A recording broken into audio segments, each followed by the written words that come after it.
So this is my final look and শুভ পয়লা বৈশাখ সবাইকে, শুভ নববর্ষর শুভেচ্ছা এবং আন্তরিক অভিনন্দন। হ্যালো এভরিওয়ান, আমি সান্নিধ্যা। আর নববর্ষের দিন বিকেলবেলা আমরা দুজন রেডি হয়ে একটু বেরিয়ে পড়েছিলাম।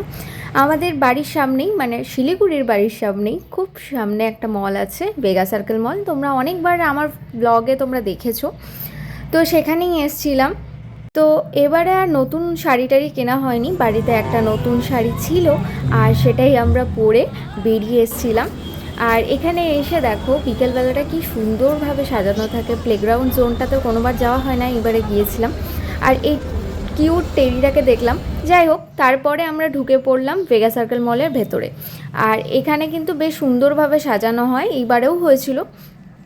তবে এইবার তুলনামূলক অন্যান্য বারের থেকে একটু সিম্পলের মধ্যেই দেখলাম সাজানো হয়েছিল, কারণ অন্যান্য বার সিলিংটাতে অনেক বেশি সুন্দর করে আর কি ডেকোরেট করা হয়, তো এবারে সেটা করা হয়নি, নর্মাল এই মিডলটাতেই ডেকোরেট করা হয়েছিল। আর শুধু ওকেশন বলে না, ভেগা সার্কেল মলে তোমরা যখনই আসবে তখনই তোমাদের মনে হবে যে এখানে কোনো ওকেশন চলছে। জায়গাটার ভাইবসটাই খানিকটা এরকম। তবে এইবার গিয়ে আমি এই টাইপের সেলফিগুলো ক্লিক করেছিলাম ওখানে, যেটা আমার খুব কিউট লেগেছে। First time experience always better. তো তারপর আমরা চলে গিয়েছিলাম পিছনের প্লটটাতে। আর এখানেও একটা খুব সুন্দর করে বানানো হয়েছে দেখলাম, থিমের ওপর, নববর্ষের। তারপর কিছুক্ষণ আমরা এখানে একটু ঘোরাঘুরি করছিলাম, আর সেই করতে করতে বেশ কিছু রিলসও পোস্ট করেছি, তোমরা দেখে থাকবে হয়তো। অন্যান্যবার এখানে একটা মিউজিক্যাল কনসার্ট হয়, তবে এইবারে হয়নি।